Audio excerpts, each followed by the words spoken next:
Le chef, l'ancien chef, était en partance pour un voyage à Yamoussoukro. Quand les gens l'appellent, il ne le laisse pas lire un protocole qu'on l'oblige à signer. Donc, il a signé ce protocole-là sans avoir consulté son bureau. Mais on lui a dit que comme il n'a pas lu, qu'il signe dans tous les cas, après, on ferait un avenant si c'était nécessaire. C'est comme ça que lui, il a signé et puis il est parti. Après, quand les villageois ont vu ce protocole, ils ont dit non, qu'ils n'étaient pas d'accord. Donc, cette année, M. Begré Mambé, le Premier ministre, est entré en négociation avec la chefferie pour discuter de l'emprise du projet. Parce que dans le protocole, c'était marqué 30 mètres. Les villageois trouvaient que c'était trop.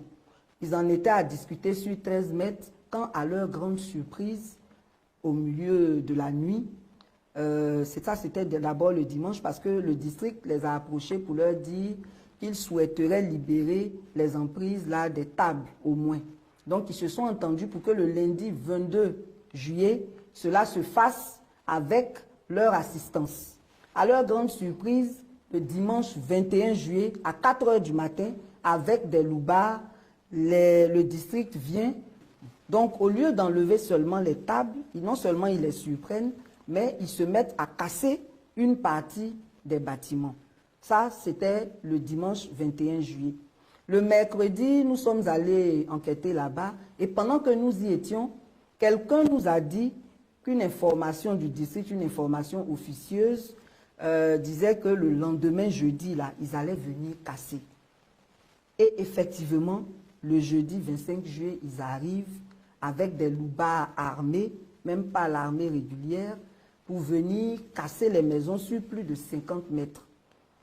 Entre-temps, l'information a fuité sur les réseaux qu'il y avait une provision de 4 milliards qui avait été dégagée pour eux le 14 mai 2024. Si l'AGEROUTE a fait une provision de 4 milliards en vue d'indemniser les populations dès que les négociations seraient bouclées, c'est d'ailleurs ce que le projet, le document même dit. Pourquoi est-ce que de mai à juillet, on n'a pas fait ce qu'il fallait pour boucler ces négociations, indemniser les populations avant de libérer l'emprise? Déjà, même dans l'article 11 de notre Constitution, il est écrit clairement que quand on veut exproprier quelqu'un pour cause d'utilité publique, il faut une indemnisation juste et préalable.